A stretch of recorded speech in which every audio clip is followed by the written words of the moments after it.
Ladies and gents, how is it going? The mailbox is back. I'm so sorry. Please accept I'm not being a dick, but I'm really sorry that I've not responded to as many emails as I should have. I'll respond to most of them via typing because they're more individual problems, but the big ones I'll bring back the mailbox as we're getting ready for the Legion and all that kind of stuff, and plus you guys get to laugh at me when I try and do Dark Souls and other kinds of games that I play in my downtime. So, yeah, I'm sorry. I really am sorry. You take the time out of I take it quite seriously, because you take the time out of your day to email me, right? I mean, that's you sitting down and typing something and getting my email address and sending it out to me, and then I just don't reply, and it's incredibly rude. I'm sorry about that. So, on to the good stuff. We're having a competition. It is the Halloween web show in a week's time. It's like in 8 days of posting this video. It's basically Saturday, not tomorrow, but the Saturday after. And very last minute, we're going to throw in a little competition, because in the drama time this week, someone sent us a UI that his friend gave him on the flash disk that actually had the copy of WoW he was going to use, so he believed it was the default UI, and it was really bad.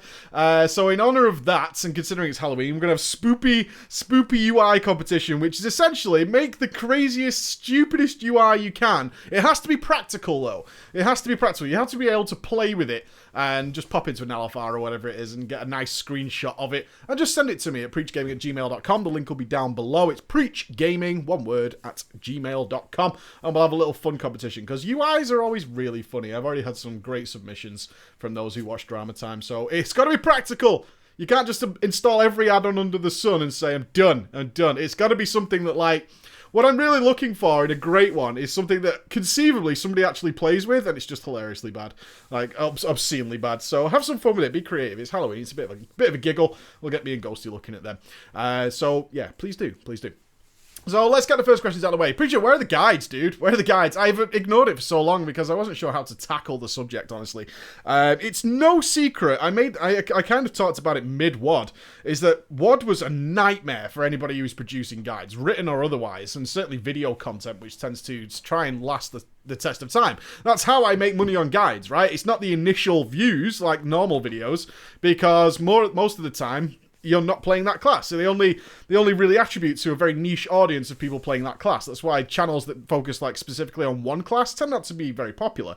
So I understand that. But over the test of time, we tend to attract people who are that class, who then come in, they find the guide, and then they go, oh, what's this? This is like raiding taken more seriously. Let's have a look at this stuff and these ideas that go along with that. And then we build onto that raider mentality instead of just being like a fire mage and all that kind of stuff.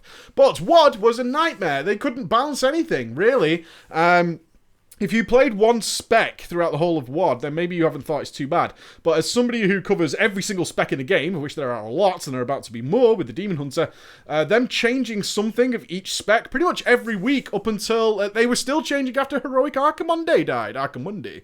When Arms Warriors weren't fixed until after that point. They were still tweaking and fixing things up until that point. They were just changing things week on week. I had at least 15 instances of guides I made which were out of date a week later. Incredibly frustrating. Ridiculously frustrating to the point of absurdity that I was making content and spending a lot of time sort of researching them, testing them out, playing them, doing all that kind of stuff, and then it was just completely useless.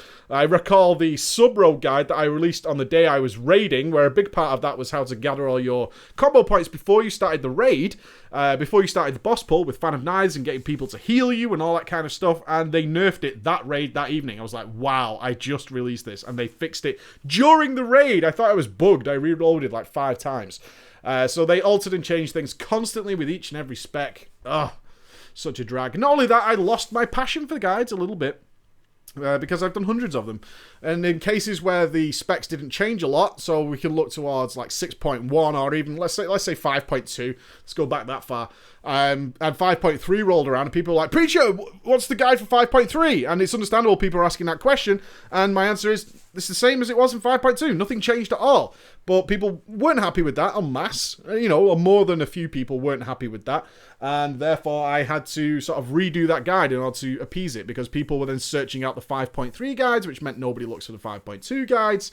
You get the idea, right? So I ended up doing the same guide in many instances, like hundreds of times. If you consider how many specs are in the game, how many patches come out per expansion, the fact that I've been doing it for a little while now, so we're coming up to 2 years, really, of full-time stuff. Then, yeah, Pretty grim stuff. But my passion has come back. You might be surprised on it. My passion has come back. I even felt like making some guides recently. But I'm not going to do that because it's the end of the expansion and Blizzard's in I don't give a fuck mode, right? I know that's probably not nice for any of you guys, but it should be a bit of a bonus towards Legion. Blizzard's in don't give a fuck mode, like we saw at the end of Mists of Pandaria, where some specs are just running rampant, some specs aren't really working correctly, but it's too late to do anything about it, so we're just going to kind of leave it as is, and they tend to be just trying to nerf everything so everybody gets to see as much as possible before Legion comes out, a topic we've covered quite recently. So that means that there will probably be something in Legion, assuming Legion's good. The Legion hype videos have been surrounding this, is that it could be the death knell. If things go really wrong in Legion, where does that leave WoW? I don't know, dude. And I will certainly be moving on to other content because I'm not going to pay and play for a game that I don't enjoy. That would be crazy. But luckily, I still relatively enjoy WoD. I like its rating, although I can't really do it right now, which is probably why you see me streaming a lot of other games in that absence, in that tweaky little moment. So I hope that clears up that question of where are the guides. So in WoD, it's kind of a waste of time to do them now. And you might say, well, it's not going to change now, right? Because you just said they're in don't give a fuck mode. But we're likely to get Legion beta extremely soon. Like BlizzCon's in less than a month. They're going to have playable demos there, which I won't get to play. But hopefully they'll release it for at least give us access to the alpha like they did with MOP, so we can try it out from home, in which case I can start releasing some good stuff for you guys. So therefore WoD stuff will be completely irrelevant by that point, and I just wouldn't want to waste your time with that, or my time either, when we can be making lots of other stuff, because Christmas is coming, and Christmas tends to mean lots of big videos, lots of heavily edited stuff, because whether or not you know it, there's a lot more money to be made in YouTube at Christmas, and then it disappears in January and you don't make anything. It's kind of a funny business that way. It's seasonal, and towards the end of the year it's good times, and then for the first 4 months you don't earn anything pretty much. You earn like the very minimum. So we always try and do the big, very popular stuff to come out towards the end of the year. And then it kind of slows down in January and we take it a little bit easy, and that's when we can have a break. Which is why I'm sat here 11:30 at night working away when I should be in bed. But there you go. That's the way things are going. On the other side, I'm going to put the stamp on the LFR stuff. I don't want to discuss it anymore because there's nothing to discuss. I stand by my thoughts. It has gone crazy with people all over the place just spewing random nonsense about me. Yes, there was death threats and all that kind of stuff, which is just ridiculous. It doesn't bother me. A lot of people send really kind words. I saw that, saying, I like your work, blah, blah, blah, blah, blah. And I'm not saying blah, blah, blah, blah as it's nonsense. I'm just suggesting there was many of them. And I thank you very much. But truly, from the bottom of my heart, doesn't bother me at all. It doesn't bother me at all. I'm kind of used to it. It's not the first one I've received. It was the only reason I brought up the kids is because I choose to be a part of this world. I do choose to be a part of this world, and I accept that that's part of it. But the kids don't, so they don't need to be a part of it. Neither does my wife. So, yeah, it's sad because I had some good time. Honestly, for the next Legacy video, which is coming soon-ish, TM, there were some time travel scenes I shot in that because I have two sons that look extremely similar, but one's obviously 2 years older, which meant I could do some time travel stuff in there. So I've had to rewrite that and write it out of the story. So that's just the way it goes sometimes. No big deal. But yeah, that's why that happened. On the LFR stuff, I think the main crux of that issue, for those of you who suggested all sorts of things, I had an email, the email that hit me kind of it was either sarcasm or it was genuine, was, I won't say your name. But basically, it was the similar vein that a lot of people take as sarcasm, which was, I have 4 kids, I work really hard, and then when I want to get home, why should you delay my LFR? What do you think that will achieve? My point always on that, and I feel like I'm opening a can of worms again, but my point is, if you choose, through no fault of your own, or because you choose to not take part in raiding content, I really don't see, and I've yet to be convinced why, you should have very early access to the end of the game. And ultimately, if you're a PvE player, the last boss is the end of the game. I don't see why you should be given very, very, very quick access to that. I think that's rather off-putting for players who aren't in your position.